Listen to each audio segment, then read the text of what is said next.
बिस्मिल्लाहिर्रहमानिर्रहीम। अस्सलाम वालेकुम। मैं हूं आपका मेजबान साजिद गुंदल। आज 28 फरवरी है साल 2022। आज वजीर आजम इमरान खान ने मेला लूट लिया है। तारीखी अवामी पैकेज का ऐलान किया गया है। IMF को खुदा हाफिज कहने का इंदिया दिया है। करप्ट अपोजिशन नजम सेठी, रेहाम खान, जंग ग्रुप समेत टोकरा सहाफियों के बखिए उधेड़ कर रख दिए हैं। वजीर आजम की इस तकरीर के 15 आम नुकात इस वीडियो में आपके सामने रखूंगा। इंतहाई जामे तकरीर थी, इसलिए उम्मीद करूंगा कि आप समाअत करने के बाद कीमती फीडबैक से जरूर आगाह करेंगे।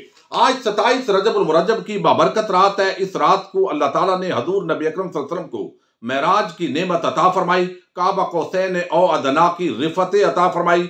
आप सबको मेराज नबी की ये शब बहुत बहुत मुबारक हो। अल्लाह ताला हजूर नबी अकरम सल्लल्लाहु अलैहि वसल्लम के वसीला जलीला से हमारे मरहूमीन की बख्शिश फरमाए और हमें उनके नक्शे कदम पर चलने की तौफीक अता फरमाए।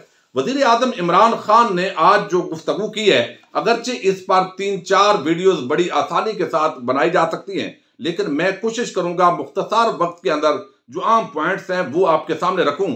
और इस वक्त सोशल मीडिया पर तबका मलामतिया की चीखें निकलना शुरू हो चुकी हैं। उनको कुछ समझ नहीं आ रही कि हमने क्या कहना है। वजीर आजम ने जिस पॉइंट से आगाज किया वो आजाद खारजा पॉलिसी का नुक्ता था।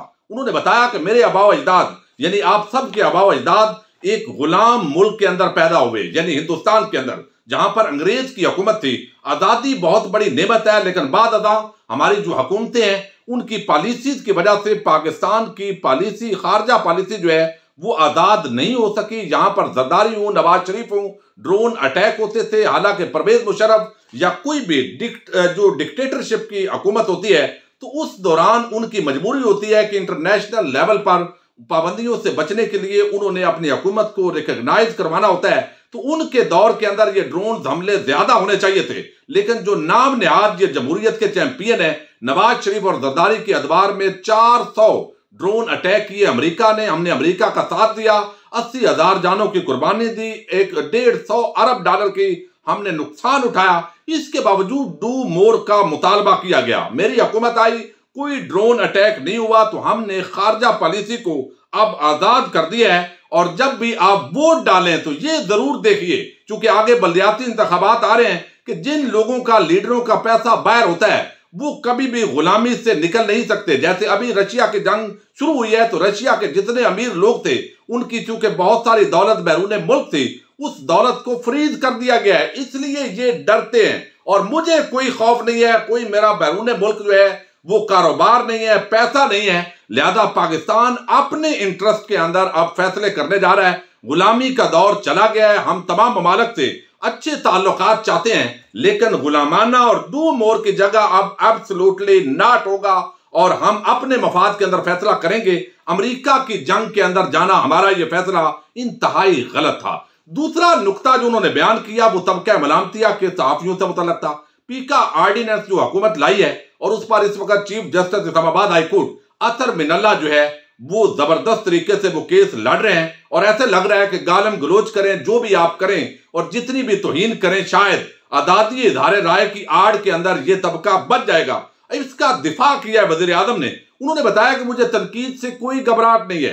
अब भी अगर देखें तो 70-80% खबरें हमारे खिलाफ होती हैं, लेकिन अगर कोई स्कैंडल है, कमजोरी है, उससे तो मैं और मेरी टीम सीखने के लिए तैयार है। लेकिन जो बदतमीजी है, बदमाशी है, ये आजादी इदारे राय नहीं है। और ये जो काम है ये मगरब भी इसकी इजाजत नहीं देता। लंदन के अंदर कई ऐसे केसेस हुए जिसके अंदर हम जीते। रेहाम खान के हवाले से इशारतन उन्होंने बात किया, जो उनके साबका अहलिया है, कि यहां पाकिस्तान की अदालतें जो है उनसे इंसाफ की तवक्को नहीं थी। तो हमारे उस शख्स ने, जुल्फी बुखारी ने, लंदन के अंदर केस किया और उस खातून को माफी मांगनी पड़ी। वो केस हार गई और जुल्फी बुखारी केस जीत गए। और अब जो मुराद सईद हैं उनको भी जहां इंसाफ की तवक्को नहीं है और वो भी जाएंगे लंदन, शायद वो सूट करें कि जिस तरह के। और फिर उन्होंने अपनी खातून अव्वल की तरफ इशारा किया कि घरेलू खातून है और उसका कोई ताल्लुक नहीं है। कभी आप जंतर मंतर की बात कर रहे हैं, कभी हमने आजाद कश्मीर का वजीर आजम जो है वो मुंतखब किया, तो आपने कहा कि कुछ लोगों ने कहा जी ये जादू टोने का मामला है, ये ऐन से लफ्ज शुरू हो रहा है, इस तरफ इशारा किया।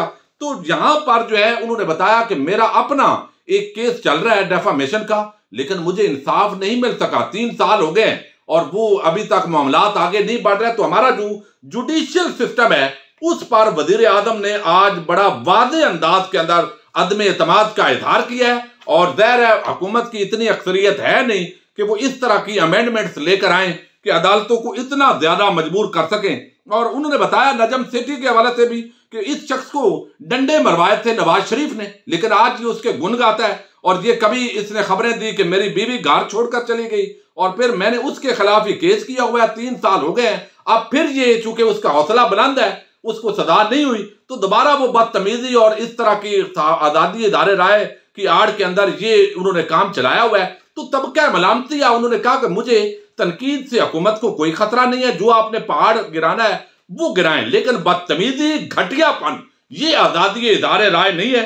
शौकत खानम के खिलाफ मुहिम चलाई गई और वो कहते हैं अच्छे साफियों को तो इससे खुश होना चाहिए, लेकिन ये जो ब्लैक मेलिंग है और माफिया करार दिया है इन नाम निहाद साफियों को वजीर आजम ने, और कन्विंस किया आवाम को कि इनके सामने हम डटेंगे और ये इनको एक्सपोज करेंगे, इनकी औकात जो है वो आवाम के सामने लेकर आएंगे।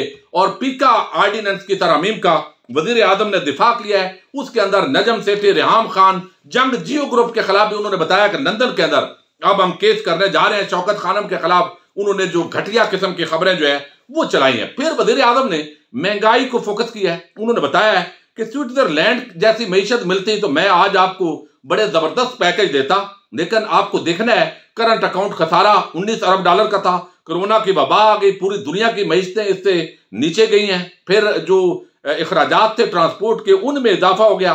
बिजली जो है वो 60% इम्पोर्टेड जो फ्यूल है उससे बनती है, इसलिए एडजस्टमेंट करनी पड़ती है। अमेरिका के अंदर और बरतानिया, कनाडा, तुर्की, वहां महंगाई कितना इजाफा हुआ।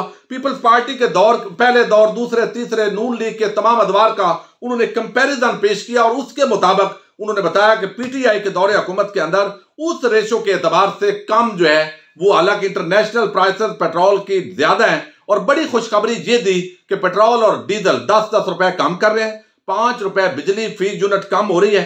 फ्यूल एडजस्टमेंट भी कोशिश करेंगे ना हो, ताकि आगे ये अगले बजट तक हम इन कीमतों को नहीं बढ़ाएंगे, इस्तेकाम रहेगा और इससे जो दीगर महंगाई है वो भी यकीनन कम होगी। तो ये एक बहुत बड़ी जो है इन मुआशी हालात के अंदर और इंटरनेशनल क्राइसिस के बावजूद ये एक बहुत बड़ी अच्छी खबर है। फिर उन्होंने बताया कि हमारी जो है वो यहाँ अपोजिशन तो रोना रो रही है सियासत के लिए, लेकिन इकोनॉमिस्ट मैगजीन है, उन्होंने दुनिया के टॉप 3 यानी 190 में से तीसरा मुल्क हमें टॉप 3 के अंदर रखा, जिन्होंने अपनी मईशत को इन बुरे हालात के अंदर भी इस्तेकाम देने के अंदर कामयाब हुए हैं। वर्ल्ड बैंक, WHO समेत वो पाकिस्तान की मिसालें देते हैं। बिल गेट्स ने तारीफ की है। एहसास प्रोग्राम के अंदर वर्ल्ड बैंक ने दुनिया के 4 बड़े प्रोग्राम्स में इसको शुमार किया है। क्लाइमेट चेंज जो है UNO ने इसकी तारीफ की है। अफगानिस्तान इशूज की वजह से डॉलर बाहर गया है। रूस यूक्रेन मामला है। वर्ल्ड बैंक जो है उन्होंने बताया कि 5.6% ग्रोथ रेट है पाकिस्तान का। एक्सपोर्ट जो है 38 अरब डॉलर पर चली गई है। टैक्स कलेक्शन में इजाफा हुआ है। चावल, गंदम, गन्ना, मकई, बड़ी जो ज़राअत है, फसलें, उनके अंदर इजाफा हुआ है। 1100 अरब रुपए किसानों को गया है। शुगर मिल मालकान, उन पर कुछ कानूनी पाबंदियां लगाई तो किसान को पैसा मिला। लार्ज स्केल मैन्युफैक्चरिंग पर बात की गई और बताया गया कि ये तकरीबन 900 अरब मुनाफा हुआ है 100 बड़ी कंपनियों को। प्राइवेट सेक्टर के अंदर अब 1400 अरब रुपए का पहली मरतबा कर्जा दिया गया है। ट्रक, ट्रैक्टर और ये इन चीजों में इजाफा हुआ है। सेल के अंदर टेक्सटाइल एक्सपोर्ट में इजाफा हुआ है। खासतौर पर तेल इस्तेमाल 15% बढ़ा है। कंस्ट्रक्शन सेक्टर, इसके अंदर अरबों रुपए दिए गए हैं। फॉरेन एक्सचेंज रिजर्व अब 23 अरब डॉलर जो है वो पड़ा हुआ है। इसी तरह उन्होंने बताया कि रूस, अब मैं गया हूं तो हमारा जो पेट्रोल है, हमने ज़ाहिर है वहां से गैस 30% दुनिया की गैस रूस में पैदा होती है। ज़ाहिर है अगर ये जंग होगी तो पूरी दुनिया में गैस महंगी होगी, लेकिन रूस के साथ हम ये मुआहदा करने जा रहे हैं। गंदम जो है वो रूस के अंदर बड़ी होती है, वो वहां से हम जो है वो इंपोर्ट करेंगे। तुर्की और दीगर ममालिक का उन्होंने कंपैरिजन पेश किया। अब ये सारी चीजें बताई कि 10 डैम तामीर हो रहे हैं और हमने अगले इलेक्शन का नहीं सोचा बल्कि अगली नस्ल का सोचा है। तो अब 10 डैम जब अगले 5-7 साल के अंदर कंप्लीट होंगे तो बिजली का दुनिया के अंदर जो भी तूफान आएगा तो उसके अंदर हमारी इतनी प्रोडक्शन होगी कि फिर ये महंगी नहीं होगी और आम आदमी पर मसला नहीं बनेगा, क्योंकि हालात ऐसे बने हैं। यकीनी तौर पर एहसास प्रोग्राम के अंदर वज़ीर आज़म ने बताया कि अब जो जहां पर 12,000 रुपया देते थे वहां 14,000 अरब रुपया देंगे, यानी जिन घरानों को दिया जा रहा है। बीए पास जो स्टूडेंट्स हैं उनके लिए इंटर्नशिप प्रोग्राम शुरू कर रहे हैं और जो भी बीए पास लड़का होगा 30,000 रुपए माहाना इंटर्नशिप के अंदर उसको मिलेगा। स्कॉलरशिप 26 लाख का ऐलान किया गया है, 38 अरब रुपए इसमें दिए जाएंगे। पोर्टल पर इसका चेक होगा। आईसीटी सेक्टर और फ्रीलांसर को 100% टैक्स छूट दे दी गई है। फॉरेन एक्सचेंज के अंदर भी 100% छूट दी गई है और इंडस्ट्रियल पॉलिसी जो है वो कल उसका तफसील से ऐलान करेंगे। ओवरसीज पाकिस्तानी जो यहां पर जॉइंट वेंचर करेंगे, कंपनीज बनाएंगे, सरमायाकारी करेंगे, उनको भी 5 साल के लिए टैक्स छूट दी गई है। और इसके साथ ही बताया गया है कि जो भी कोई इंडस्ट्री लगाएगा उससे उसका सोर्स ऑफ इनकम नहीं पूछा जाएगा कि ये काला धन है जो भी है, ताकि यहां पर इन्वेस्टमेंट आए। तो इसके साथ ही सूद के बगैर कर्जे नौजवानों को यानी कामयाब जवान प्रोग्राम, किसानों को कर्जे, घर बनाने के लिए कर्जे, बैंक्स जो है वो और सेहत कार्ड जो है इसको खास तौर पर वजीर आजम ने बताया कि ये एक बहुत बड़ी नेमत है और हमें इससे फायदा करना चाहिए। और पाकिस्तान जैसे मुल्क के अंदर जो इतनी बड़ी नेमत दी गई है, यकीनी तौर पर ये हम सब पर अल्लाह ताला का करम है। और मैं पूरी तरह उन्होंने कोशिश की कि अवाम की हर वक्त हम सोचते हैं, हम कोशिश करेंगे आपको रिलीफ दें, लेकिन जिस तरह की मईशत ये चोर डाकू लुटेरे छोड़कर गए हैं, अपने अरबों रुपए इन्होंने बैरून मुल्क मुंतकिल कर दिए हैं। एहतसाब इनका हो नहीं पा रहा क्योंकि हमारा जुडिशियल सिस्टम ऐसा है कि वो वहां पर इतना लेट हो रहा है मामला। तो लेकिन इसके बावजूद पाकिस्तान की मईशत अब स्टेबल हो गई है और अब हम आपको ये तारीखी पैकेज जो है वो देने जा रहे हैं। तो ये एक बहुत बड़ी जो डेवलपमेंट है वो मैं समझता हूं आज हुई है। यकीनन अपोजिशन को अफाका होगा और अभी आप देखेंगे हर जगह पर चीखों की आवाज आएगी, तरह तरह की तनकीद होगी। एक एक नुक्ते को हामिद मीर, गरीदा, आत्मा शरादी वो पकड़ेंगे। क्योंकि अगर इजाफा होता तो पेट्रोल पंप गिर जाना था, पेट्रोल बम, और अब चूंकि कमी हुई है तो अब लोग कहेंगे जी कमी नहीं करनी चाहिए थी, उसकी ये वजह है, ये वजह है। लेकिन अब अपोजिशन की अदम एतमाद, लांगबार, ये सारा आप देखेंगे जबरदस्त होगा। और वजीर आजम ने वादे तौर पर जो IMF के शराइत है उसकी पाबंदियां हैं उनको उठाकर फेंक दिया है कि मैंने तो आवाम को ये रिलीफ देना है और ज़ाहिर है अभी मामलात जो है करने हैं। तो अगला ऐसे लगता है कि अगर मईशत पाकिस्तान की चल पड़ी तो IMF जो है उसके कर्जे वापस होंगे। और इंदिया दिया है वजीर आजम ने कि ये प्रोग्राम ऐसा ऐसा ये मजीद जो है वो कर्ज नहीं लेने पड़ेंगे इंशाअल्लाह। अपने मेजबान साजिद गुंदल को नेक्स्ट वीडियो तक के लिए इजाजत दीजिए। अल्लाह हाफिज।